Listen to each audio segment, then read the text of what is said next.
साथियों नमस्कार। स्वागत है आप सभी का हमारे इस कंपटीशन क्रैकर चैनल में। फ्रेंड्स, आज के इस वीडियो में हम लोग बात करेंगे एसटीईटी 2019 पर आधारित हर बिंदुओं पर चर्चा करेंगे। फ्रेंड्स, आपको बता दें कि मेरिट केस 2 केसेस ऐसे थे जो डिस्पोज हुए और डिसमिस भी हुए। इन सारी बिंदुओं को लेकर के मेरिट वाले पक्ष में नाराज़गी जाहिर हो रही है, लेकिन ऐसा नाराज़गी जाहिर क्यों हो रही है हमें समझ में नहीं आ रहा है। और नॉट इन मेरिट वाले जो अभ्यर्थी हैं उनमें इतनी खुशी की लहर क्यों है ये भी हमें समझ में नहीं आ रहा है। क्या मेरिट वाले अभ्यर्थी क्या इस बहाली प्रक्रिया से बाहर हो गए हैं क्या, या नॉट इन मेरिट वाले अभ्यर्थी जितने भी हैं क्या उन सारे नॉट इन मेरिट वाले अभ्यर्थियों की बहाली हो गई क्या? आखिर ऐसा खुशी और ऐसा नाराज़गी क्यों?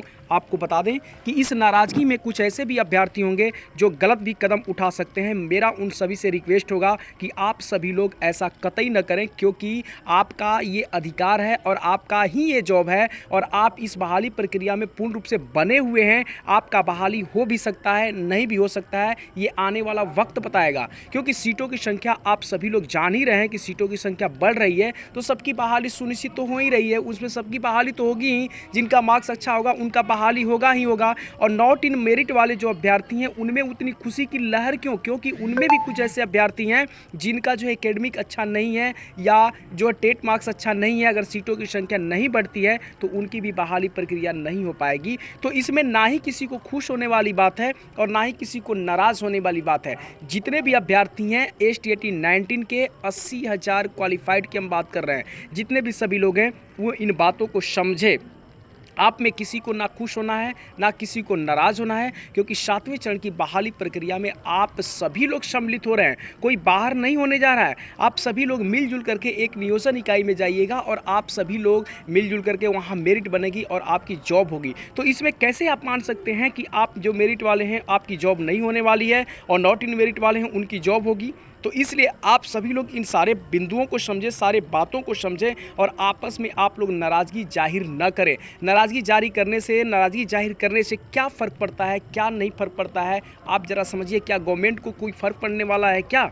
तो इन बिंदुओं को आप लोग क्यों नहीं समझते और आप लोग एक दूसरे पे जो है दोषारोपण करने पे लगे हुए हैं, जो एक दूसरे से नाराज़गी जाहिर करने पे लगे हुए हैं। ये बिल्कुल रूप से गलत बातें हैं। आप सभी लोग धैर्य और साहस बनाएं। जीवन एक अजीब चीज़ है, रंगमंच है ये धरती, और इस रंगमंच धरती के रंगमंच पर हर तरह के जो है आपको किरदार निभाना है। इसलिए आप सभी लोग अपने आप को धैर्य और साहस बनाएं और आगे की तरफ बढ़े। जीवन में बहुत सारे अपॉर्चुनिटियाँ हैं और बहुत सारी अपॉर्चुनिटियाँ मिलती हैं। इसलिए ये समझिए कि आपका 7वां फेज अभी स्टार्ट भी नहीं हुआ और आप लोग अपनी जो है मान लिए कि मेरी बहाली नहीं होगी। ऐसा कैसे हो सकता है? चाहे मेरिट के हों चाहे नॉट इन मेरिट के हो, अब तो 80,000 क्वालिफाइड की बात हो रही है और सीटों की संख्या अब आने के बाद ही पता चलेगा कि एसटीईटी कि में जो बहाली होने वाली है 7वें फेज़ में, उसमें सीटों की संख्या कितनी आ रही है। उसके बाद ही सब पता चलेगा। नोटिफिकेशन आने के बाद ही पता चलेगा कि आखिर माजरा क्या है, क्या से क्या हो रहा है। इसलिए आप सभी लोग धैर्य और साहस बनाएं और आगे की तरफ बढ़े। आप लोग कोई भी नाराज़गी और कोई भी खुशी जाहिर करने का कोई मायने ही नहीं है, कोई मतलब ही नहीं है। तो बेकार का नाराज़गी और बेकार का खुशी। इसलिए आप सभी लोग संयम और धैर्य बनाएं। धन्यवाद।